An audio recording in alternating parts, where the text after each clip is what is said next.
Selamat pagi semuanya. Hari ini kita mau bagian teorema dasar kalkulus ya, teorema dasar kalkulus. Kamu sebenarnya sudah kenal, hanya biasanya kamu tidak melihat teoremanya ya, cuma langsung sekedar pakai saja waktu di tingkat 1. Oke, semua udah kelihatan ya layar saya di OneNote? Sudah, Pak. Sudah ya, ini videonya belum ada. Jadi kita coba bahas saja ya. Pertama yang tentang teorema dasar kalkulus 1 ya.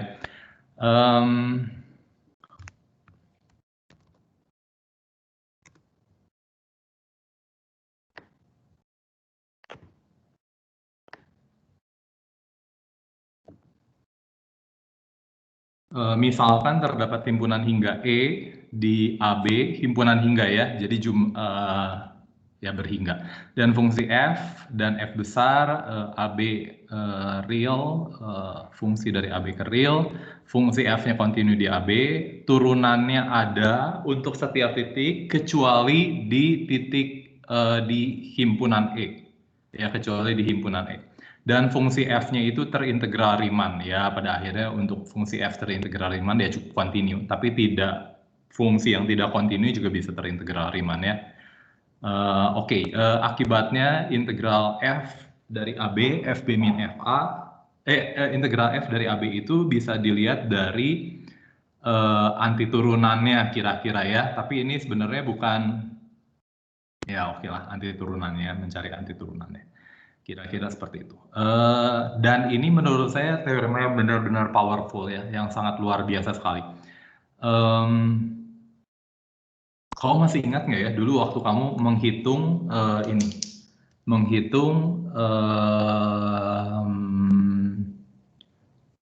menghitung luas ini, menghitung integral dengan cara ini. Mana ya? Integral ini.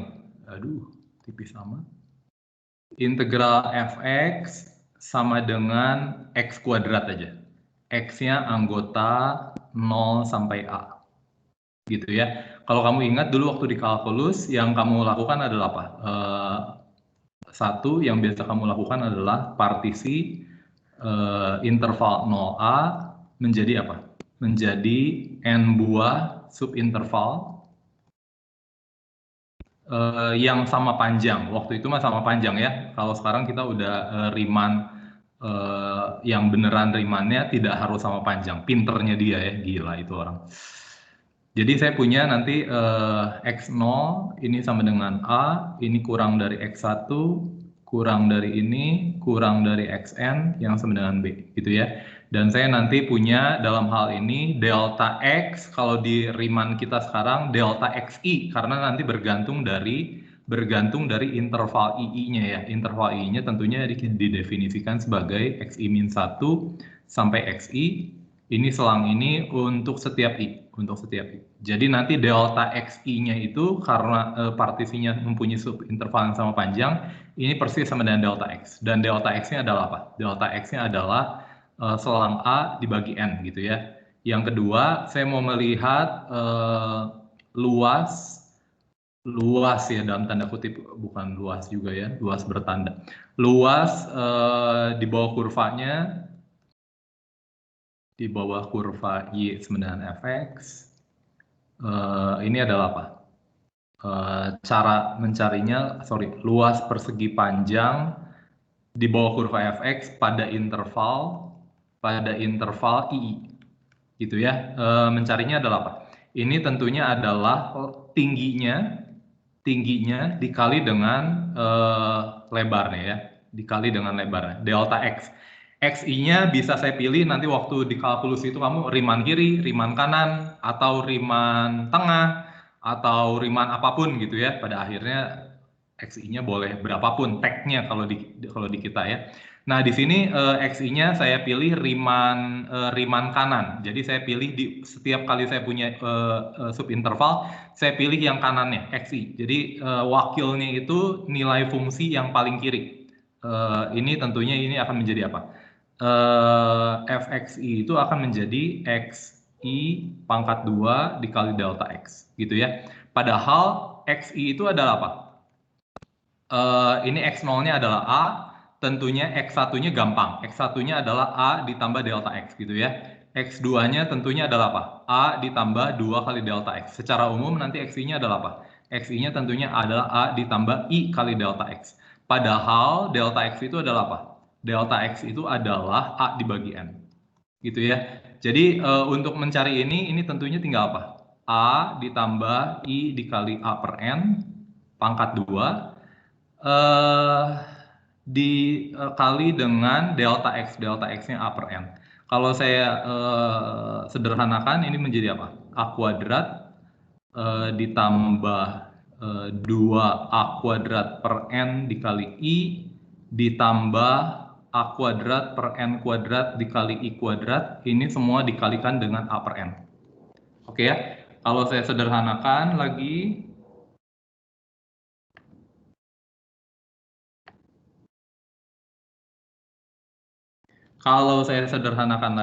tentunya ini menjadi apa? A pangkat 3 dibagi N ditambah 2A pangkat 3 per N dikali I ditambah dengan A kuadrat per N kuadrat, A pangkat 3 per N pangkat 3 dikali dengan I kuadrat, gitu ya. Langkah ketiga tentunya kamu harus apa? Cari aproksimasinya. Aproksimasinya itu adalah diberikan oleh jumlahan dari luas persegi panjang, jumlahan dari fxi dikali dengan delta x. Itu dikali I-nya dari 1 sampai... Iya, pertanyaan.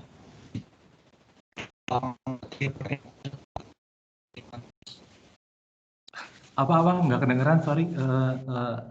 Putus-putus, maaf.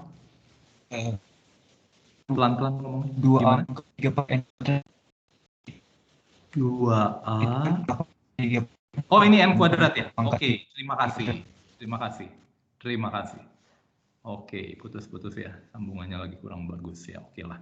Jadi saya punya ini adalah apa? Ini adalah jumlahan dari ini dikali ini. Jadi ini adalah jumlahan dari I sama dengan 1 sampai N.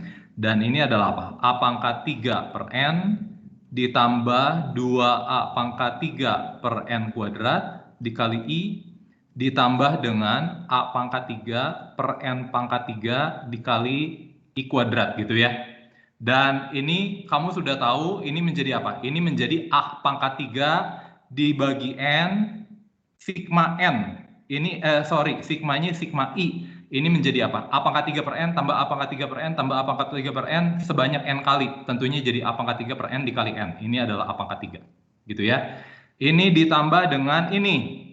Sigma I. Sigma I itu nanti keluar apa? Sigma I dari 1 sampai N. Jangan lupa ini hanya konstanta. Oke ya. Sigma I dari 1 sampai N ini menjadi apa? Ada yang salah nggak ya? Terus sepertiga ya, ada sepertiganya. Kemana sepertiganya ya? Ya oke lah. Jadi ini menjadi apa? Ini menjadi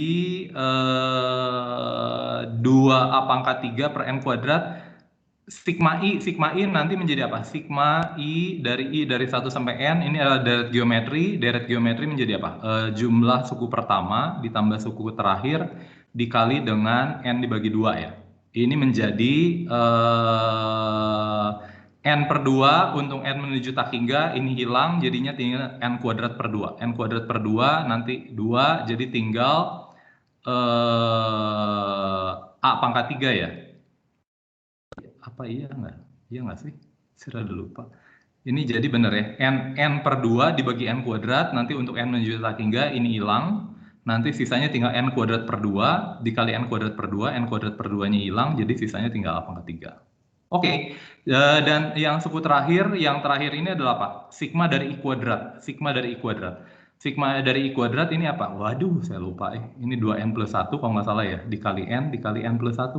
Dibagi 3, betul nggak ya? Dibagi 6 ya? Kamu ingat nggak ya? Saya lupa. Tapi kalau kamu hitung ini, nanti pada akhirnya kamu dapat nanti ini adalah sepertiga A pangkat 3 ya. Kira-kira seperti itu. Nah, kalau kamu lihat kesulitan saya itu di mana? Kamu tahu nggak kesulitan saya di mana? Apa yang membuat perhitungan ini sulit? Yang ini mah gampang lah, untuk delta X segala ini gampang. Apa ya yang membuat perhitungan ini sulit? Ini gampang lah. Yang membuat perhitungan ini sulit adalah apa? Sigma I-nya. Ini I pangkat 0. Kau bayangkan nggak kalau ininya itu adalah X pangkat 10? Kamu perlu berapa di sininya? Kamu nanti perlu sigma I pangkat 10. Kamu tahu nggak ya gimana cara bisa kamu dapat sigma I pangkat 10? Pernah tahu nggak ya? Sigma I pangkat 10, I dari 1 sampai N. Pernah tahu nggak ya sigma I pangkat 10?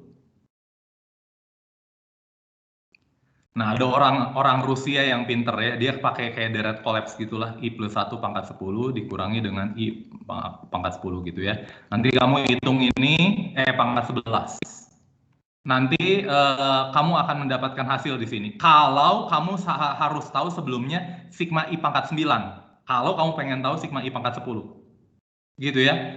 Kalau kamu mau mencari tahu sigma I pangkat 9, kamu sebelumnya harus mencari sigma I pangkat 8. Pakai perhitungan itu orang Rusia itu.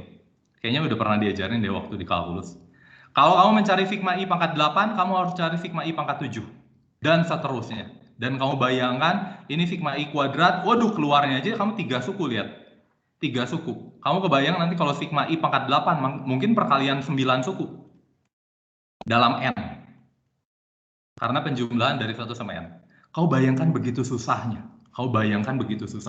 Tapi kamu luar biasanya ini adalah apa? Luar biasanya ini menggunakan teorema dasar kalkulus. Kalau kita tadi pakai fungsi yang bagus aja ya. Pakai fungsi yang f aksennya itu sama dengan fx untuk setiap x anggota AB. Tidak ada himpunan hingga E-nya. Ya, kalau dalam kasus itu tentunya f-nya pasti kontinu karena terdiferensialkan. Kalau terdiferensialkan di seluruh ini pasti dia kontinu di sini ya. Karena kontinu di sini pasti f anggota RAB-nya belum tentu ya, belum tentu. Tapi pada akhirnya kalau saya punya fungsi misalnya seperti polinom tadi, punya fungsi polinom, dia akan memenuhi ketiga syarat ini, dan diberikan oleh anti turunan di B dikurangi dengan anti turunan di A. Ini menurut saya sesuatu yang benar-benar luar biasa. Kenapa? Karena sebelumnya itu kalau kamu mau mencari fx sama dengan x pangkat 10, kamu harus mencari sigma I pangkat 10. Dan ini luar biasa susahnya. Belum lagi setelah kamu dapat ini, kamu harus melimitkan. Waduh, susah sekali. Ini mah belum susah, belum susah. Yang lebih susah itu kalau misalkan kamu mencari E pangkat X. E pangkat X itu adalah apa? E pangkat X itu bukan polinom. Kalau kamu tulis dalam bentuk polinom, per 2 faktorial, ini tidak pernah berhenti, karena dia bukan fungsi polinom, dia fungsi transenden. Artinya apa? Artinya kamu harus punya hampiran sigma I pangkat N, N-nya sampai tak hingga. Gimana kamu cara nyarinya? Coba kau bayangkan. Fungsi transenden lainnya, sin X. Sin X itu adalah X min X pangkat 3 dibagi 3 faktorial. Ini bukan polinom, tidak berhenti sampai X pangkat N. Ini terus sampai tak hingga. Artinya kamu pada akhirnya kalau kamu mau menghitung menggunakan subinterval yang sama ini, kamu harus menghitung sampai sigma I pangkat N dengan N-nya sama dengan tak hingga. Kamu bayangkan. Emang kamu kepikir gimana caranya? Enggak kan? Tapi menurut saya ini benar-benar luar biasa menggunakan teorema dasar kalkulus. Jadi integral cos itu tinggal saya cari anti turunan dari cos yang adalah sin. Menurut saya ini luar biasa sekali. Jadi makanya kita sebut ini adalah teorema dasar kalkulus, fundamental theorem of calculus. Kalau kamu tahu setiap bidang nanti ada fundamental teoremnya. Fundamental theorem of algebra apa? Kalau aljabar bahwa setiap kali saya punya polinom dengan fungsi misalkan pangkat 3, paling banyak dia punya 3 akar. Tidak mungkin lebih banyak dari 3 akar. Yang seperti itu ya, yang pada akhirnya dibuktikannya di kompleks ya. Lucu. Nah ini untuk di kalkulus sendiri, analisis real. Nah, yang teorema yang paling bagusnya itu puncak-puncaknya itu yang dalam teorema dasar kalkulus ya. Jadi misalkan f continue dan ini maka ini. Hati-hati, ini jika syarat 2 oke, syarat 1 dipenuhi ya. Dipenuhi di AB, E-nya jadi semuanya terdiferensialkan di AB, tidak ada titik yang tidak terdiferensialkan. Jangan lupa ini artinya syarat 2 itu terdiferensialkan kecuali pada himpunan hingga E. Kalau dia terdiferensialkan di seluruhnya, tentunya nomor 1 pasti continue ya. Tetapi syarat 3 belum tentu terpenuhi karena turunan fungsi kontinu mungkin tidak terbatas. Kalau tidak terbatas, fungsinya bisa tidak terintegralkan. Oke ya. Contohnya adalah apa? Contohnya adalah ini, integral dari 1 per akar x dx. Integral dari 1 per akar x dx. Ini adalah f kecilnya ya, f kecilnya ya. F besarnya itu adalah akar x tentunya. Nggak akar x ya, 2 kali akar x. 2 kali akar x. Apakah saya bisa menggunakan di sini menggunakan teorema dasar kalkulus 1?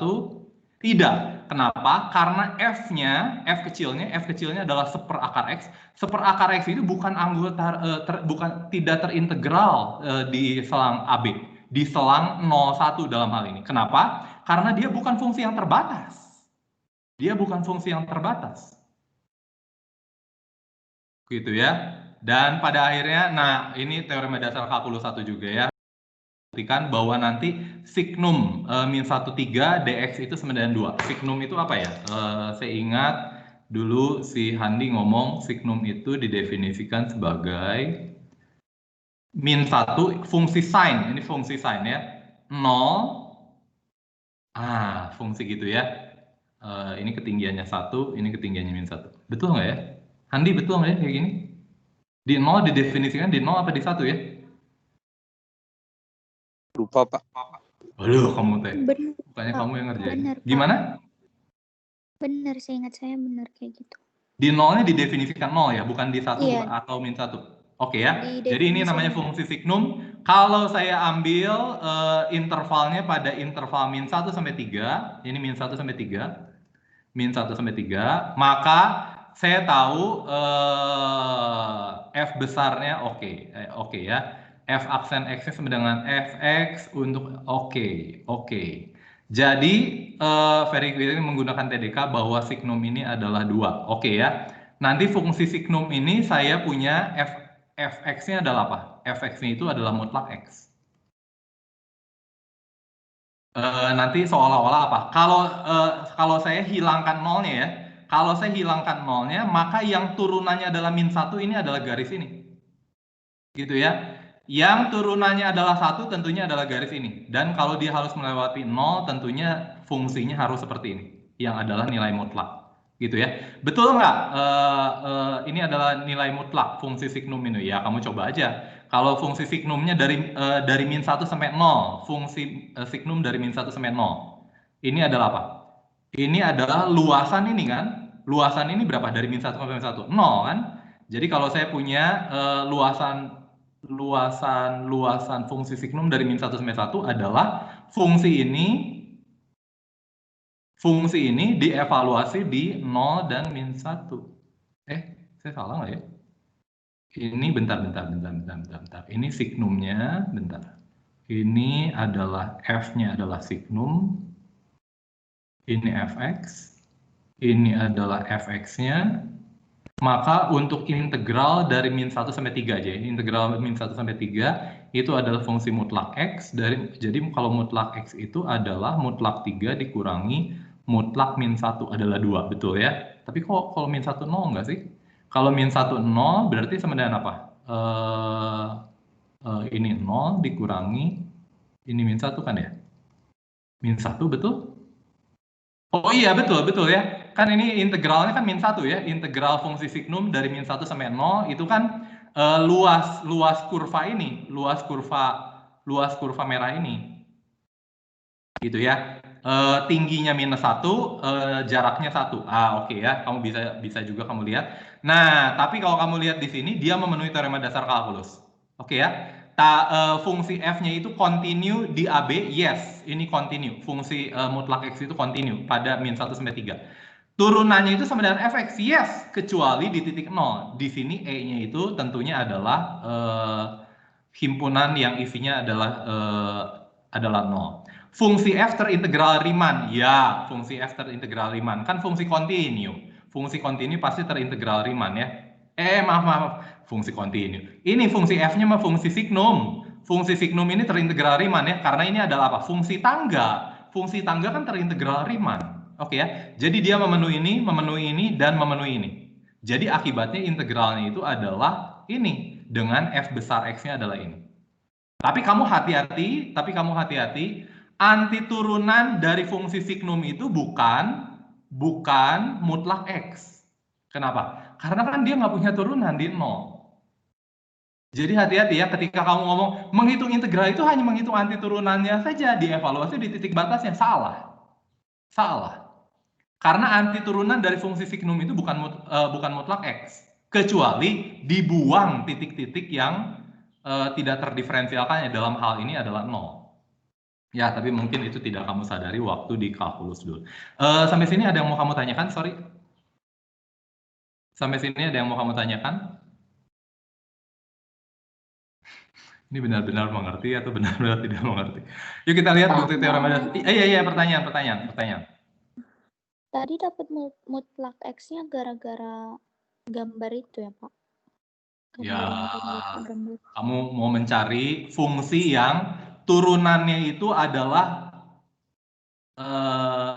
signum, mencari fungsi f besar yang turunannya itu adalah signum. Yang turunannya adalah harus -1, turunannya harus -1 di X negatif. Ya, kan -1 itu banyak ya, bisa ini gitu ya. Ya, kira-kira seperti itu. Kalau fungsi yang turunannya adalah 1 untuk X positif, ya bisa gini, bisa ini, dan kelipatannya plus konstan. Tapi jangan lupa, yang saya pengen adalah apa? Yang saya pengen adalah kalau nanti integral dari -1 sampai 1, -1 sampai 0, -1 sampai 0, maka integralnya itu harus 1. Maka integralnya harus -1. Kalau integralnya -1, maka satu-satunya yang mungkin hanyalah yang ini.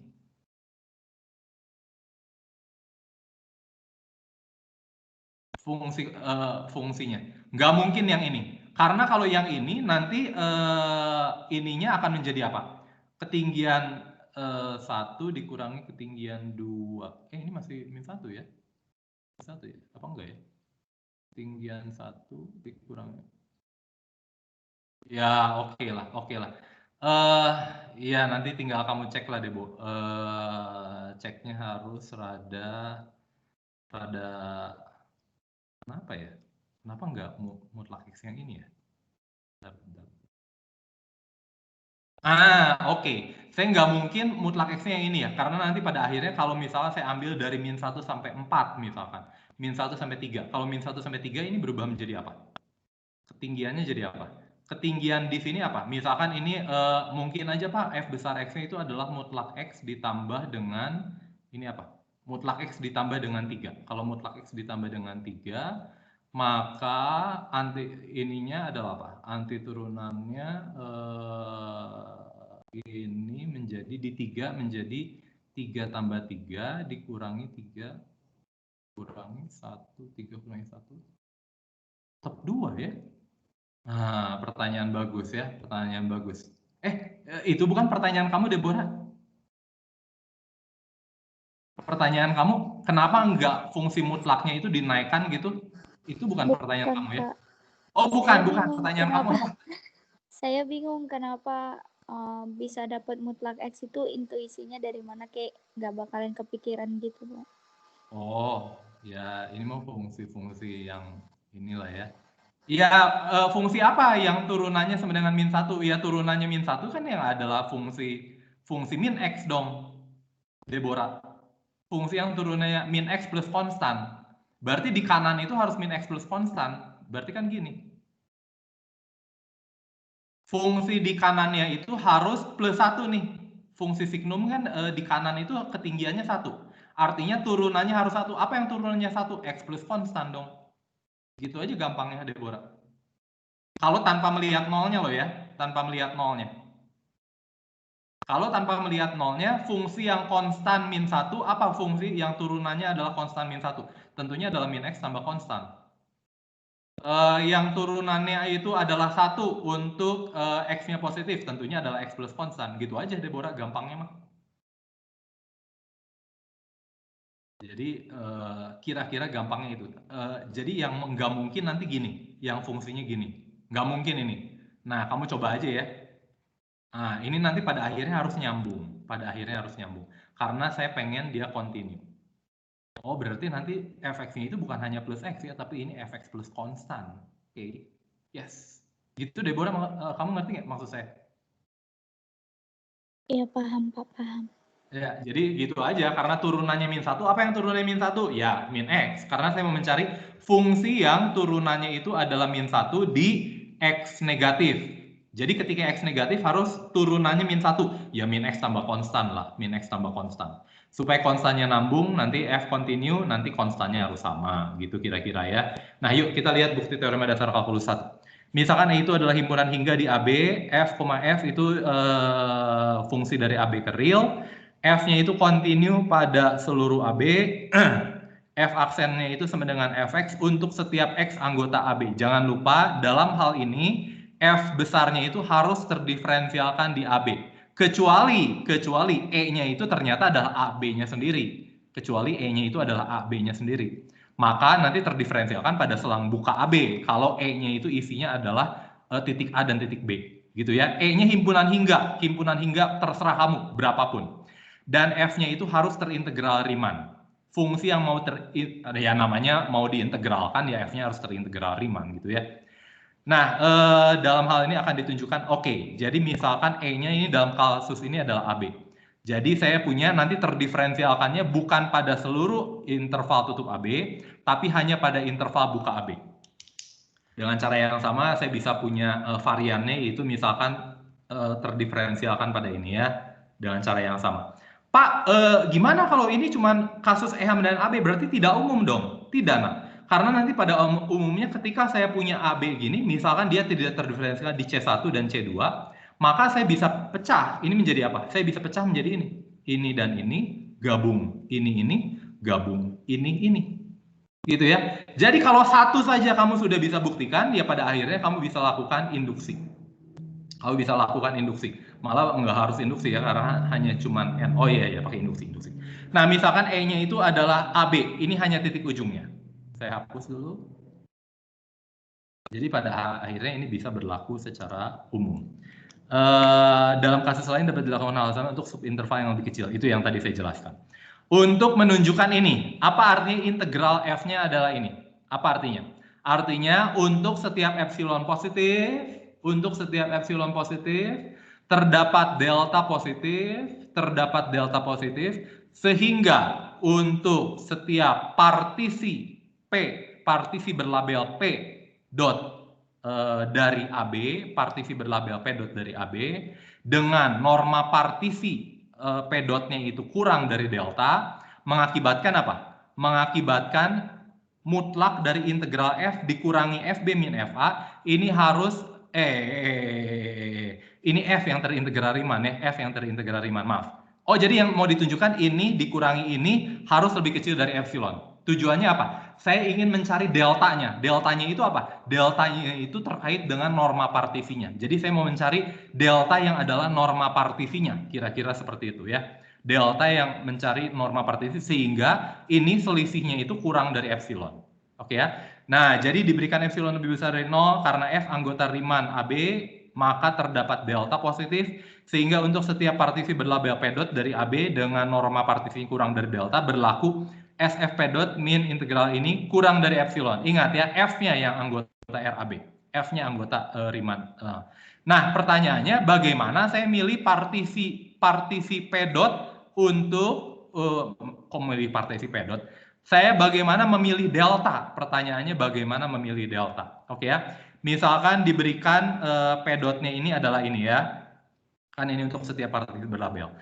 Misalkan diberikan ini partisi berlabel dari AB dengan norma P dot kurang dari delta. Ini seolah-olah adalah kotretannya. Oke ya.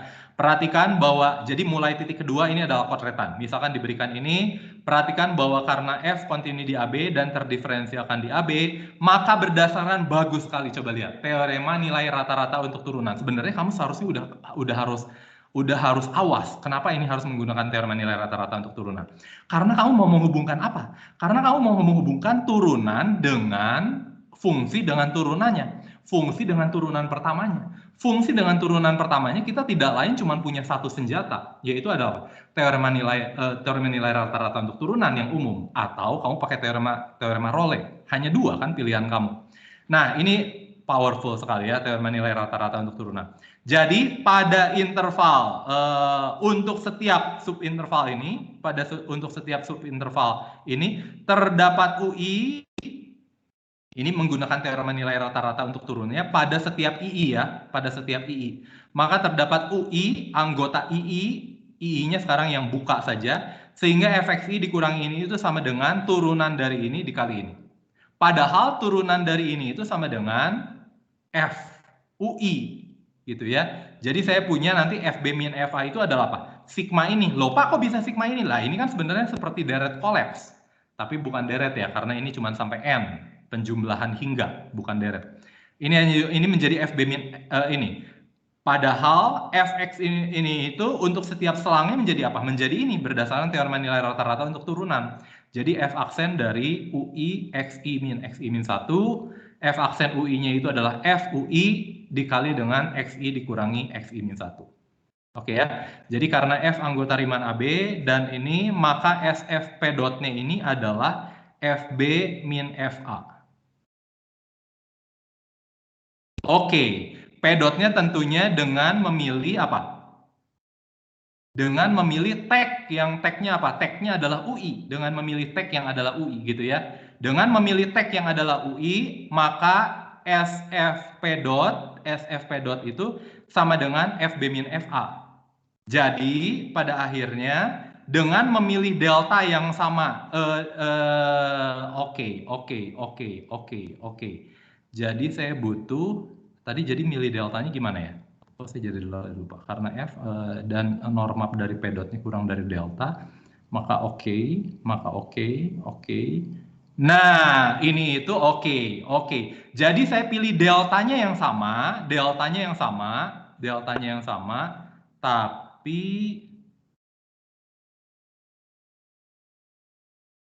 ini jadi nggak sembarang ya. Deltanya yang sama, tapi tag-nya itu saya pilih UI untuk setiap interval XI min 1 sampai XI. Jadi saya punya SFP dotnya sama dengan FB min FA. Yes. Jadi integral ABF dikurangi FB min FA akan kurang dari epsilon.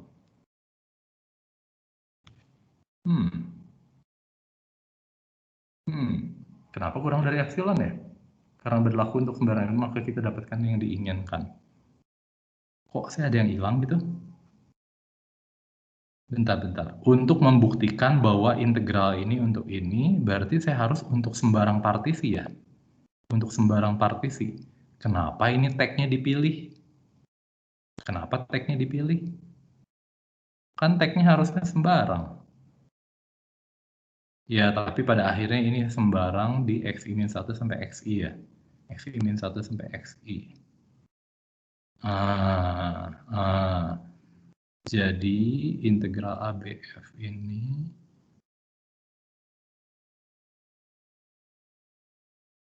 ini betul nggak ya? Bentar.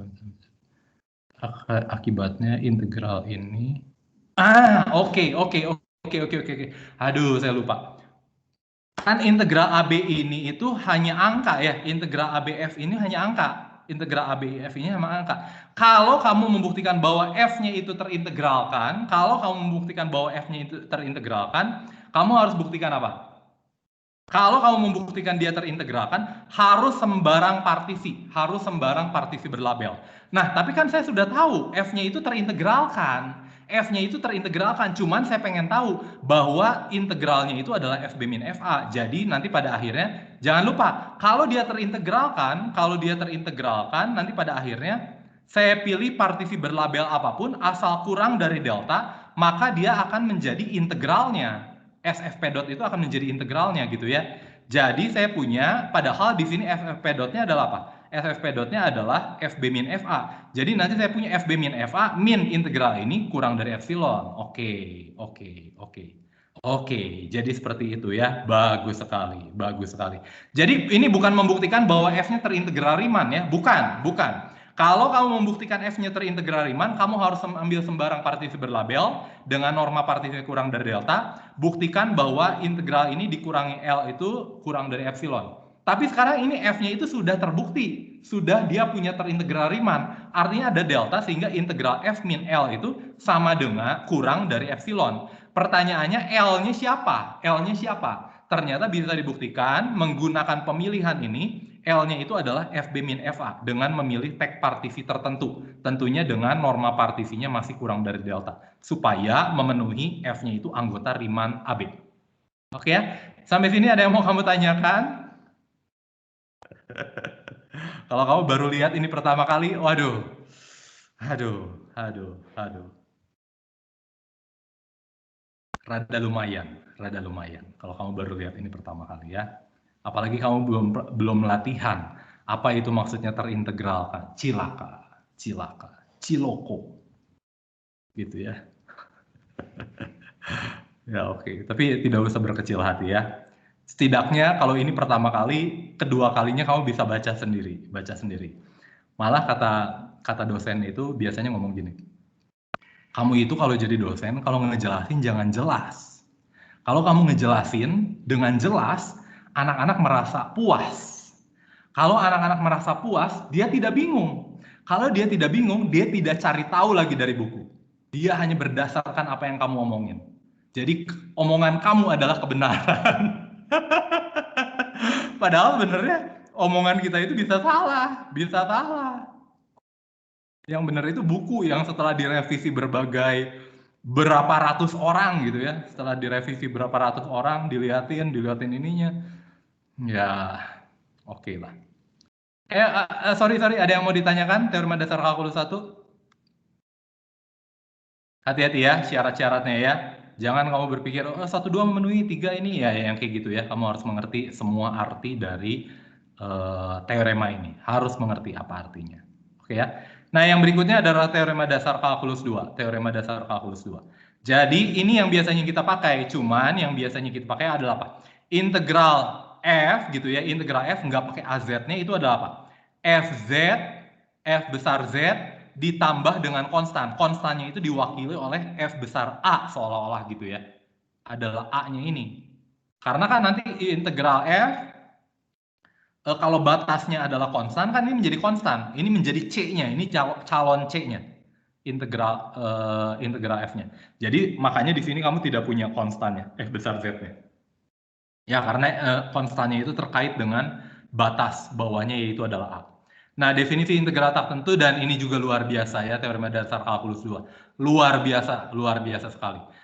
Ya, pada akhirnya menghitung integral sin yang bukan polinom, integral ln yang bukan polinom, kamu bisa mencari, gitu ya, bisa mencari. Pada akhirnya tinggal mencari ya seolah-olah anti turunannya, dalam tanda kutip adalah anti turunannya.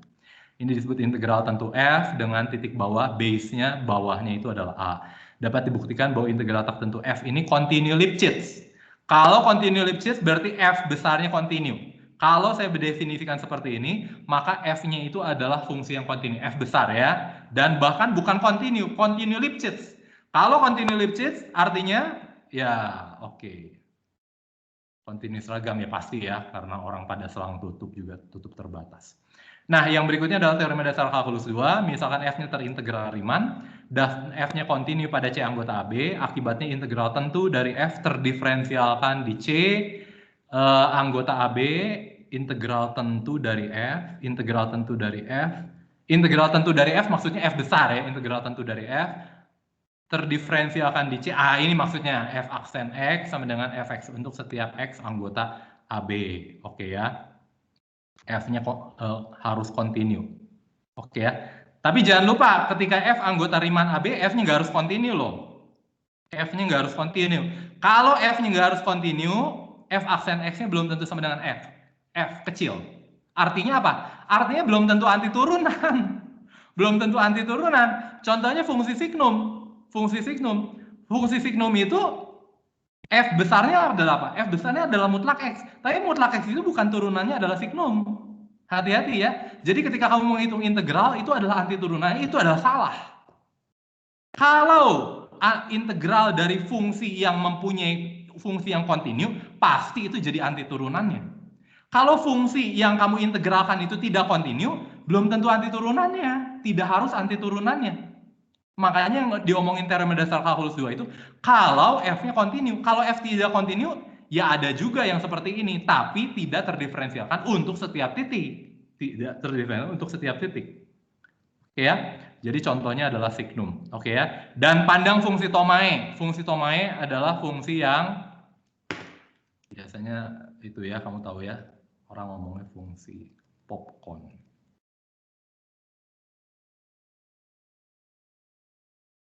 Ya.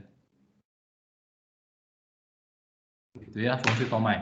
Dan fungsi Tomae integral dari ini adalah apa? Fungsi Tomae. Kamu sudah tahu fungsi Tomae itu dia pada akhirnya kontinu pada seluruh bilangan irasional, diskontinu pada bilangan rasional, dan tidak berlaku kebalikannya. Nggak ada fungsi yang memenuhi kebalikannya.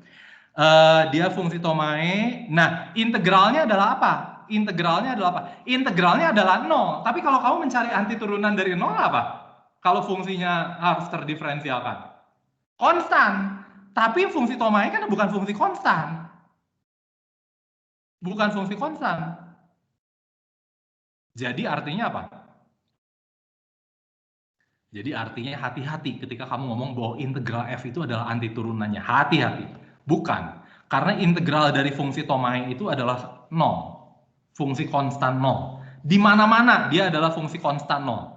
Dia fungsi yang identik 0. Biasanya kita sebut seperti itu ya.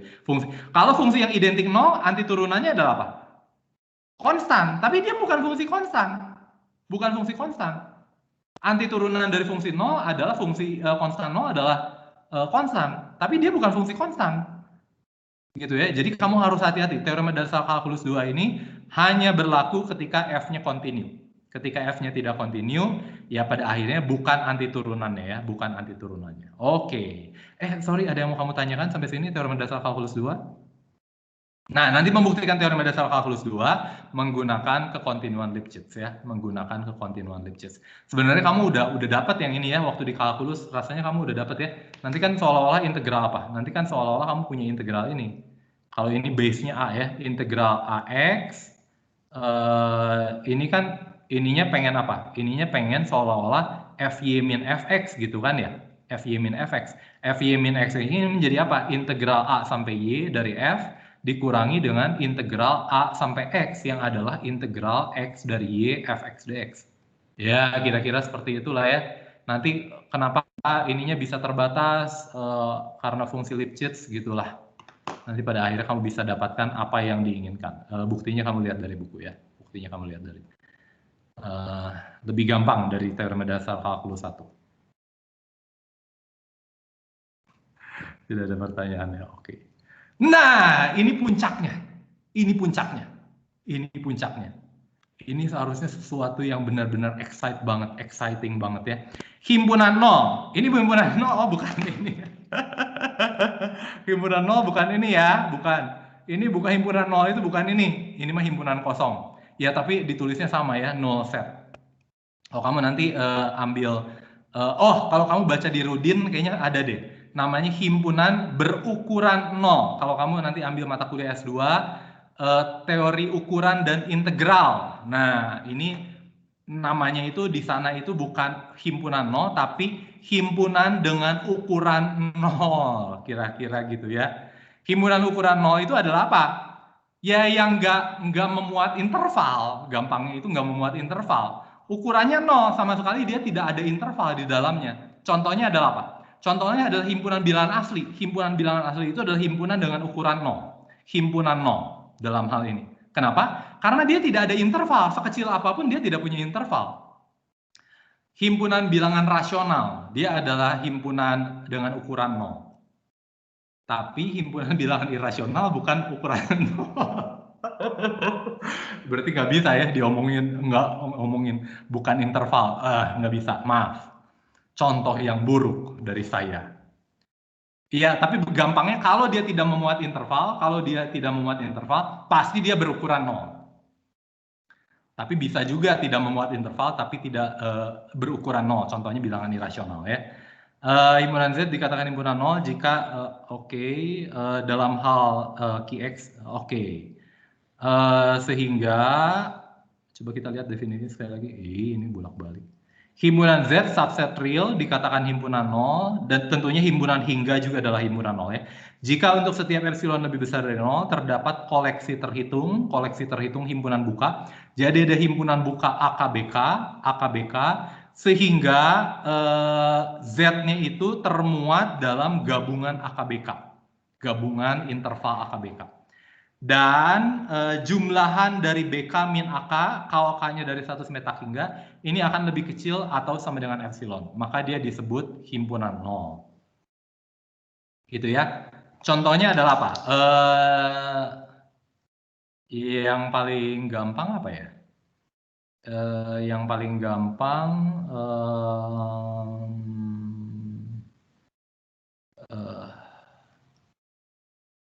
koleksinya ini nanti oke. Yang biasa yang di buku aja ya, saya ikutin yang buku. Himpunan Ki anggota 01 itu adalah himpunan 0. Kenapa? Itu adalah himpunan 0, himpunan 0.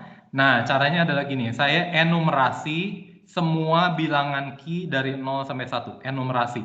Jadi saya kasih tagnya.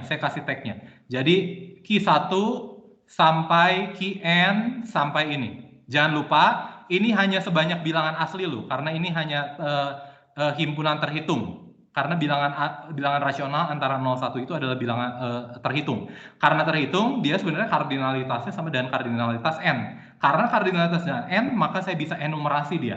Artinya, saya bisa seolah-olah ada Q1, Q2, Qn sampai Q tak hingga gitu. Karena banyaknya sama dengan unsur di bilangan asli, kira-kira gitu ya. Begitu saya punya ini, nanti saya ambil Q1-nya itu, saya ambil himpunan bukanya adalah apa? Q1 ini, Q1 min epsilon per 2, Q1 plus epsilon per 2. Gitu ya.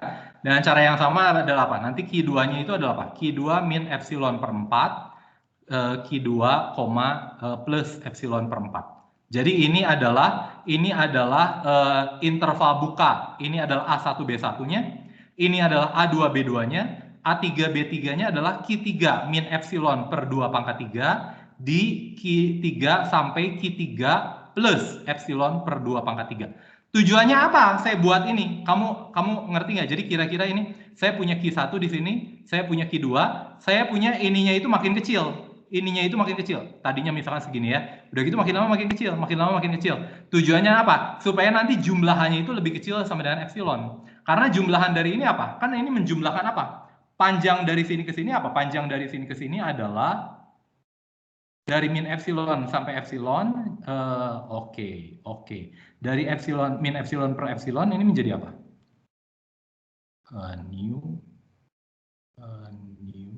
Yes. Ini salah ya. Ini sampai epsilon per 4 deh. Jadi ini sampai epsilon per 8. Ini epsilon per 16.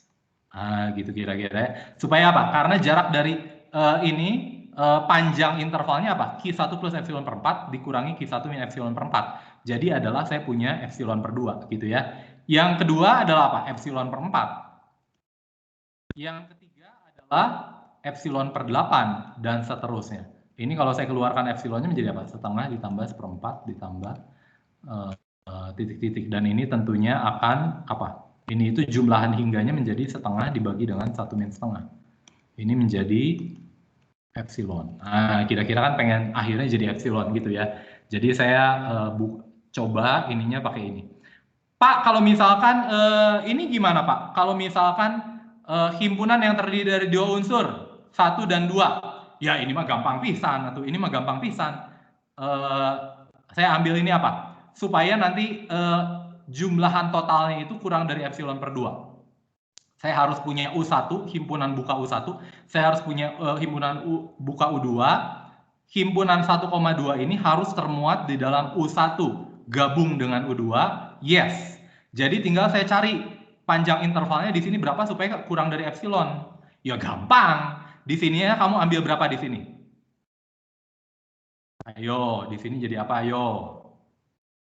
U1-nya saya pilih apa? Ayo. Supaya nanti jumlahan panjang intervalnya itu harus lebih kecil dari epsilon untuk berapapun epsilon yang diberikan. Maka U1-nya ini saya pilih apa? 1 minus plus. Ayo Bapak Ibu. Epsilon per 4 tambah epsilon per 4. Maka epsilon 1 min epsilon per 4, 1 plus epsilon per 4. Panjang intervalnya berapa? Panjang intervalnya tentunya epsilon per 2. Kalau di sini berapa? Samalah 2 min epsilon per 4, 2 plus epsilon per 4. Sehingga panjang intervalnya adalah epsilon. Sehingga panjang intervalnya adalah epsilon per 2. Kalau saya jumlahkan karena ini hingga, ini menjadi sama dengan epsilon. Selesai. Dan cara yang sama ya, untuk misalkan bilangan asli Pak. Bilangan asli ya sama sajalah bilangan asli. Ya, kira-kira seperti itu ya. Kalau bilangan asli kayaknya harus sama seperti ini deh. Karena nanti penjumlahan sampai tak hingga. Supaya penjumlahan tak hingganya lebih kecil dari epsilon, ya saya pilih nanti sama seperti ini. Saya pilih nanti sama seperti ini. Oke ya. Jadi nanti saya punya himpunan yang berukuran 0 itu adalah apa? Himpunan bilangan asli, dia berukuran 0. Himpunan rasional, himpunan hingga, dia berukuran 0. Tapi himpunan irasional, dia tidak berukuran 0 ya. Harus hati-hati ya. Nah, kadang ditulis dalam hal ini Qx adalah, maaf.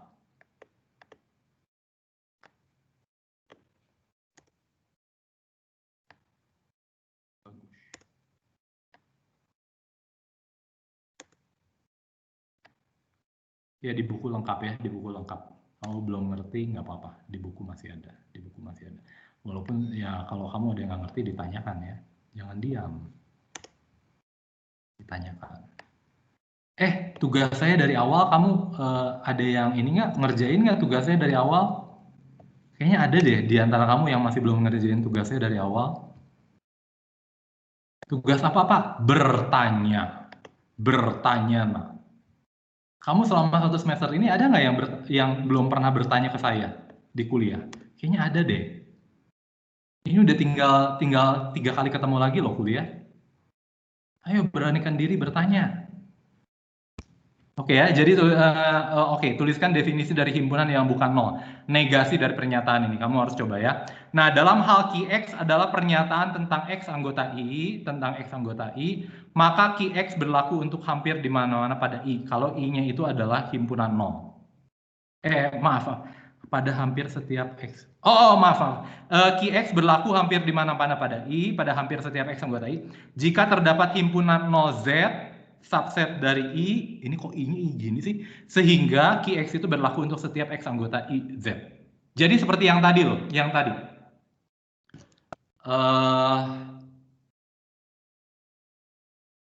Mana sih? Ini dia. Fungsi signum X, gitu ya, dan fungsi mutlak X. Ini F besar, ini F kecil. F besar X, aksennya itu sama dengan, jadi turunan dari mutlak X itu sama dengan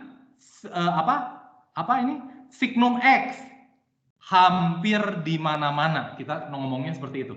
Jadi artinya apa?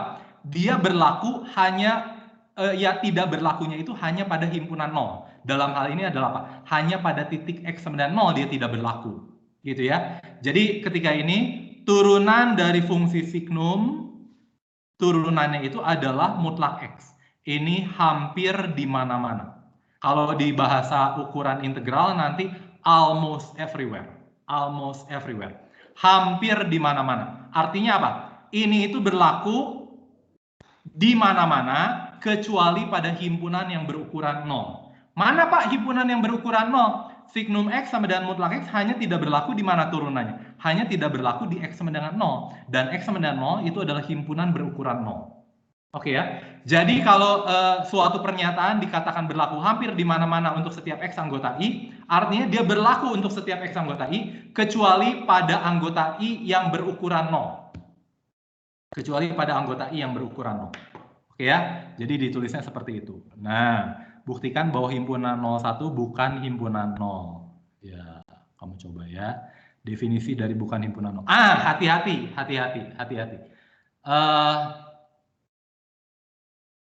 Ini udah sebut belum ya? Nanti aja lah. Nah, ini puncaknya. 3 menit ini saya belum bicarakan puncaknya. Kriteria keterintegralan Lebesgue. Nah, kalau suatu fungsi saya mempunyai fungsi yang terbatas, ingat ya, fungsinya harus terbatas. Kapan dia terintegral Riemann? Kalau saya punya fungsi terbatas, apakah harus terintegral Riemann? Tidak ya, contohnya fungsi Dirichlet 01, dia tidak terintegral Riemann. Oke ya. Kapan dia terintegral Riemann? Jika dan hanya jika, aduh ini cantik sekali, cantik sekali. Jadi ketika saya punya fungsi f yang terbatas, bagaimana saya buktikan dia terintegral Riemann? Kalau dia kontinu hampir di mana-mana, gila nggak?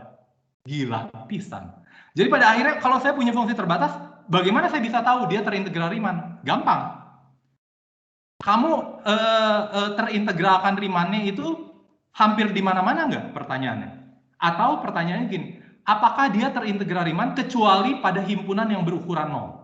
Atau bisa saya omongin, apakah dia terintegral Riemann kecuali pada himpunan bilangan asli, misalkan pada interval itu?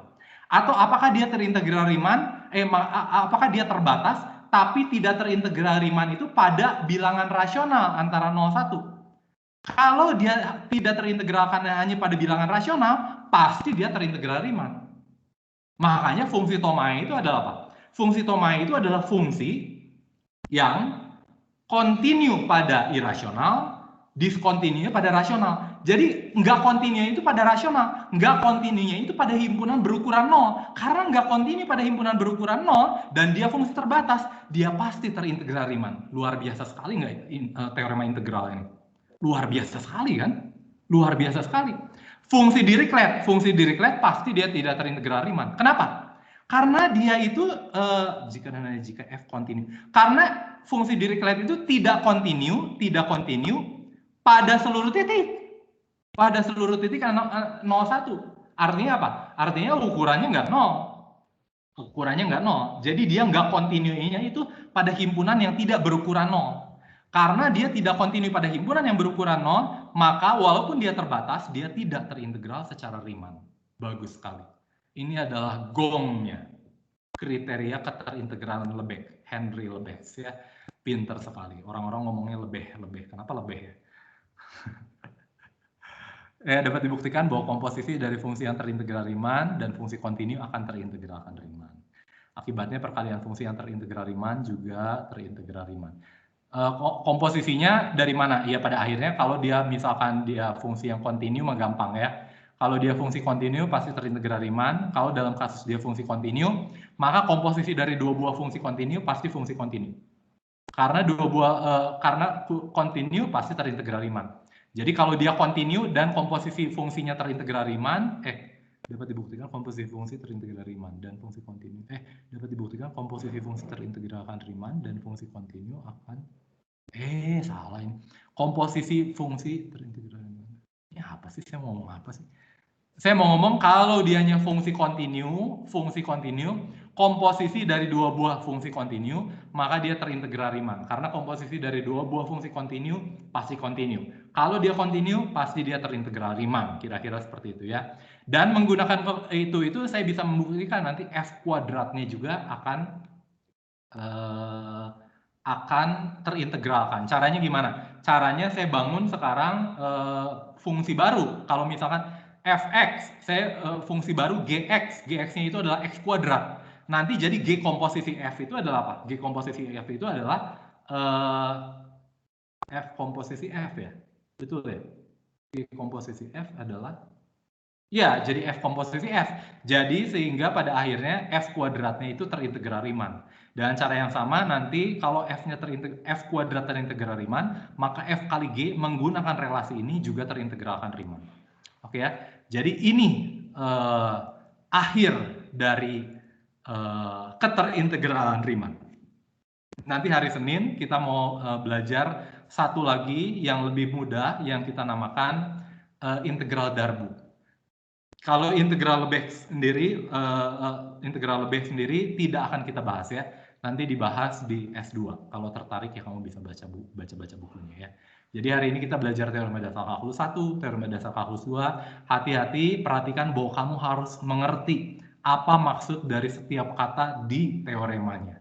Oke ya. Apa artinya? Apa yang tidak dimaksud oleh teoremanya? Harus hati-hati, Melihatnya harus hati-hati sekali. Tentunya tidak berhenti di sini ya, kamu bisa melihat juga nanti tentang apa? Tentang teorema Taylor yang menggunakan pakai integral. Itu juga kamu bisa lihat dari buku lah ya. Ada beberapa juga nggak saya bahas yang apa? Integral substitusi, integral parsial, ya kamu lihat sendirilah. Kamu lihat sendiri ya. Biasanya sih tidak akan ditanyakan yang seperti itu karena udah di kalkulus lah. Kecuali apakah ini bisa melakukan integral parsial di sini misalkan ya mungkin ya kayak gitu mah keluar. Tapi menghitung mah kamu udah ahli banget lah di kalkulus. Kita tidak menghargai dosen kalkulus kamu ya. Apalagi kamu sudah mengulang di kalkulus dan kalkulus itu banyak. Oke ya, kuisnya dikumpulkan hari Senin, mudah sekali. Hanya menuliskan semua contoh di buku pada subbab 7.3, menuliskan kembali semua contoh. Ya, usahakan sedetil mungkin ya. Tujuannya apa? Ini mah tujuannya bukan buat saya, buat kamu. Supaya kamu benar-benar mengerti apa maksud teorema-teorema semua yang dibahas hari ini. Oke ya, ada yang mau kamu tanyakan? Ada yang mau ditanyakan Bapak Ibu? Wah, saya perhatikan ada orang. Iya, gimana Deborah? Apa maksudnya semua contoh teh? Pokoknya yang ada